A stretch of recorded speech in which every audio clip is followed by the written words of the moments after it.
Universidade Virtual do Estado de São Paulo, trabalho de conclusão de curso, sob o título Os efeitos do home office na saúde mental e o papel da NR1 na prevenção de riscos. Este estudo foi desenvolvido no curso de bacharelado em administração, sob a orientação do professor João Guilherme Monteiro. Segue a apresentação dos integrantes de nosso grupo. Me chamo Gutierrez Rabelo e sou do Polo Parque Tecnológico São José dos Campos. Sou a Jaqueline Timothy e faço parte do Polo Itapecerica da Serra. Eu me chamo Jéssica de Jesus Neres e sou do Polo de Iperó. Me chamo João Pedro de Paula, sou do Polo Parque Tecnológico de São José dos Campos. Leônidas Azevedo, Polo de Itapecerica da Serra. Sou Nathalie Coutinho, sou do Polo Caieiras. Sou Samira Conceição, do Polo de São Bernardo do Campo. Me chamo Tamires Balbino e sou do Polo de Itapecerica da Serra. Introdução. Nos últimos anos, especialmente a partir da pandemia, o modelo trabalho remoto, conhecido como home office, ganhou força e se consolidou como uma prática comum em diversas organizações. Essas transformações impactou profundamente a dinâmica das relações de trabalho e trouxe à tona não apenas benefícios, mas importantes desafios. Entre esses desafios, destacam-se o isolamento social, a dificuldade de separação entre vida pessoal e vida profissional, a sobrecarga de trabalho, que tem contribuído significativamente para o aumento de transtornos mentais, como ansiedade, estresse, depressão e burnout, por exemplo, entre os trabalhadores remotos. Diante disso, este trabalho tem como foco central analisar os efeitos do home office sobre a saúde mental dos trabalhadores e refletir como a norma regulamentadora, a NR1, pode ser aplicada como ferramenta de prevenção e promoção do bem-estar psíquico no ambiente de trabalho remoto. Essa norma, que já atua como base para o gerenciamento de riscos ocupacionais no contexto tradicional, pode e deve ser adaptada à realidade do home office.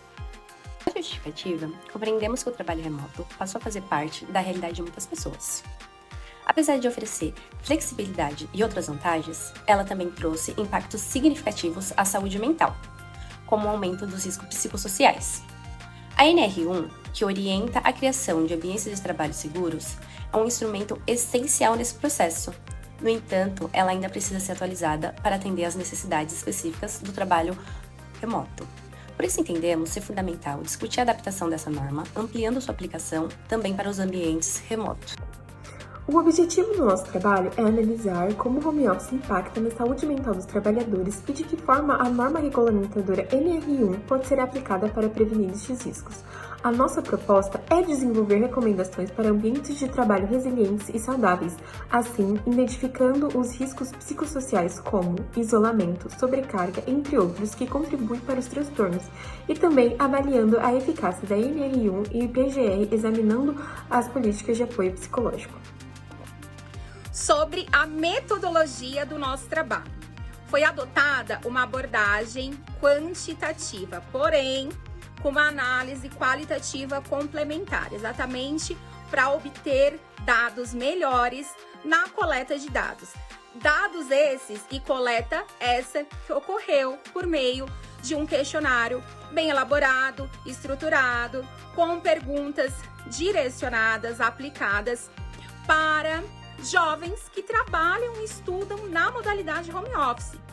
A análise utilizou estatística descritiva e a categorização temática. A amostragem, ou seja, a amostra, foi não probabilística. Impactos na saúde mental. Foram identificados a partir dos dados os seguintes impactos: isolamento social, transtornos como ansiedade, burnout, hiperconectividade e dificuldade em estabelecer limites, e ergonomia inadequada com estações improvisadas, por exemplo. Boas práticas no home office. Recomenda-se ergonomia adequada, infraestrutura também adequada pela empresa e controle da jornada para que se evite abusos.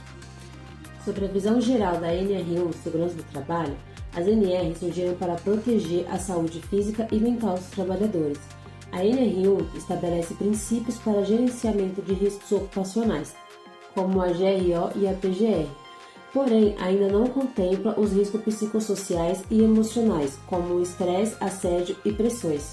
Abordamos também assuntos como a saúde mental e a ANR internacional, que tem como pilares a ISO 45003, as diretrizes da OMS e da OIT, as responsabilidades sociais e os fatores psicossociais, que é o desafio atual do Brasil.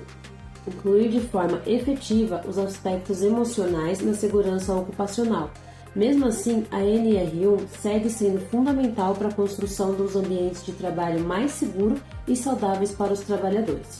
Como estratégias preventivas, o estudo sugere gestão empática, com comunicação transparente, acolhedora e assertiva, flexibilização, respeito às necessidades individuais de cada colaborador, e o monitoramento, que é a avaliação contínua das ações implementadas no meio laboral.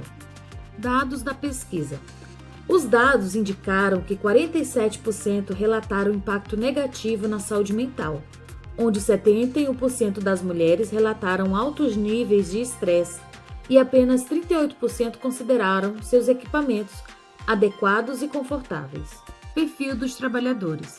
As mulheres apresentam maior sobrecarga emocional, pois assumem múltiplas tarefas e jornadas cotidianas. A faixa etária de 25 a 44 anos mostrou maior vulnerabilidade ao estresse. Profissionais administrativos se adaptaram mais rapidamente, mas ainda enfrentam desafios de comunicação. Saúde mental e produtividade. 47% relataram piora no bem-estar, onde 61% indicaram aumento da produtividade pela flexibilidade, e apenas 38% se disseram satisfeitos com a ergonomia ao qual a empresa disponibiliza. Após receber a análise de dados da planilha inicial feita pelo João Pedro, realizamos brainstorms e daily scrums para ter um alinhamento global sobre a nossa parte no trabalho. O TCC, Trabalho de Conclusão do Curso. Devido à importância, realizamos uma série de levantamentos da melhor maneira de trabalho, ou seja, nós fizemos dentro da metodologia Six Sigma dos 5 porquês de Ishikawa, como poderíamos realmente fazer de uma maneira que tivesse o mínimo de erros. Ocorreu a limpeza de dados e exclusão de duplicados, pois esses dados preenchidos de maneiras erroneamente pelos candidatos que preencheram o gráfico acabou gerando realmente atraso na resolução de KPIs. Como nós trabalhamos realmente com a solução da demanda do problema, nós realizamos a análise a partir do Six Sigma inicialmente. A partir dessa metodologia, nós fizemos outro brainstorm que apontou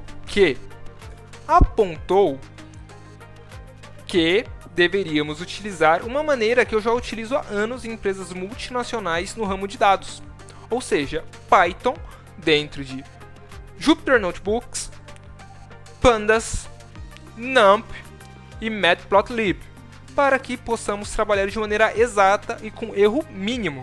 Na realidade, o erro ele beirou 0%. Realizamos os gráficos, a análise totalmente detalhada e foi apontado 0 erro, trazendo perfeição às análises prestadas. Após isso, a geração de gráficos foram selecionados os melhores KPIs para a utilização do trabalho e a partir desses melhores KPIs iniciamos a análise de dados que vamos apresentar a seguir. Gráfico 1. O que o gráfico 1 aponta? Ele aponta que a maioria das pessoas tiveram uma alteração no estado da sua psique mental, ou seja, a partir do momento que foi introduzido o home office, ocorreu uma alteração em sua saúde mental. No gráfico 2, aponta que teve um impacto na produtividade, sendo um dos graus de impacto principal das empresas, pois se o rendimento aumenta a produtividade e ele não reduz, aponta que a autonomia do funcionário, a redução de distrações e de deslocamentos favorecem a eficiência individual. No gráfico 3, vemos a questão no conforto dos equipamentos. Ele mostra realmente que ele é uma fase sustentável da sua condição de trabalho. Porém, a maioria diz, em questão de comodidade durante o expediente home office, apontou que não é das melhores possíveis. Somente uma pequena parcela da pesquisa aponta como confortável e a maior parte como intermediário, ou seja, pode melhorar. No gráfico 4, aponta a busca por apoio psicológico. Numa sociedade que vive a partir do momento em isolamento, a partir do home office, trabalhando com essa microsociedade que trabalha em home office, aponta que a maioria não busca, e isso é um dado preocupante, pois a partir da não procura de um apoio psicológico, abre a possibilidade de doenças mentais e ocupacionais do trabalho, que é algo realmente que foi estudado milimetricamente para ocorrer o apontamento durante esse trabalho de conclusão do curso. Após a coleta inicial dos dados, conduzida por mim e pelo Gutierrez, fiquei responsável pela etapa de limpeza, organização e tratamento desses dados, onde eu utilizei o Google Sheets como base principal e integrei ferramentas para análise e limpeza desses dados, onde o meu foco era garantir a consistência das informações e uma melhor visualização dos KPIs. Dessa forma, com uma análise de dados minuciosa, conseguiríamos refinar todas as informações e transformar os números em insights claros para o nosso trabalho. Vou falar um pouco dos gráficos do 5 ao 9. Gráfico 5, faixa etária. A maioria dos que responderam corresponde a 55% e está entre 25 a 44 anos, fase marcada pela alta exigência emocional e profissional. Isso ajuda a entender os altos índices de estresse que foram identificados. Gráfico 6, gênero. As mulheres relataram 65% da amostra, evidenciando uma predominância que se reflete nos indicadores como estresse e sobrecarga, principalmente no contexto do home office. Gráfico 7. Área de atuação. Cerca de 61% atuam em áreas administrativas e criativas, setores que adaptam bem ao trabalho remoto, mas ainda exigem estrutura adequada para a gestão eficiente dos seus colaboradores. Gráfico 8, estresse por faixa etária. Entre os que se responderam, estão entre 25 a 44 anos, 68% deles relataram altos níveis de estresse, isso que reforça a vulnerabilidade dessa faixa etária no trabalho do home office. Gráfico 9, estresse por gênero. 71% das mulheres indicam níveis elevados de estresse, relevando a desigualdade estruturais que permanecem mesmo em regime de home office, aonde no trabalho foi observado que elas são as que mais sofrem, tanto psicologicamente como fisicamente. Design Thinking é uma abordagem prática e criativa para a resolução de problemas e criação de soluções inovadoras. Ele é dividido em 5 etapas principais, embora na prática elas possam ser interativas e não necessariamente lineares. A primeira etapa é a empatia.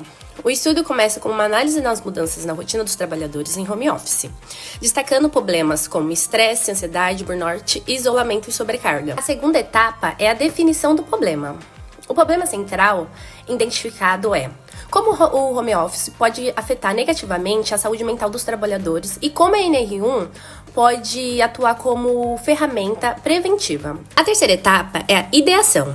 Ao longo do referencial teórico e nas sessões finais, os autores propõem diversas estratégias de enfrentamento como aplicação na NR1 ao home office, integração entre gestão de pessoas, ergonomia e psicologia, políticas de suporte emocional, adoção de práticas inspirada na ISO 45003, framework com diretrizes para a prevenção de riscos psicossociais. Essas soluções são pensadas a partir de análises do problemas e do público-alvo. A quarta etapa é a prototipagem. A proposta de um framework integrado para promoções de saúde mental pode ser vista como uma forma de prototipagem conceitual.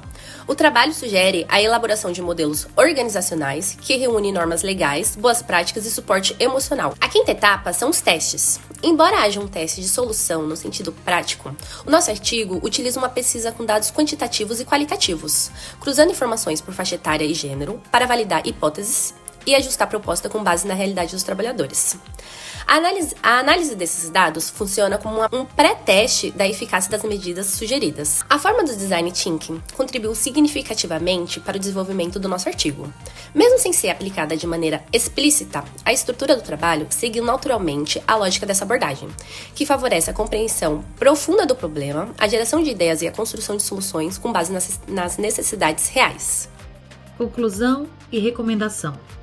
Recomenda-se reduzir o estigma com programas de saúde mental, fornecer infraestrutura ergonômica, adotar políticas inclusivas e adaptar a NR1 à realidade do home office.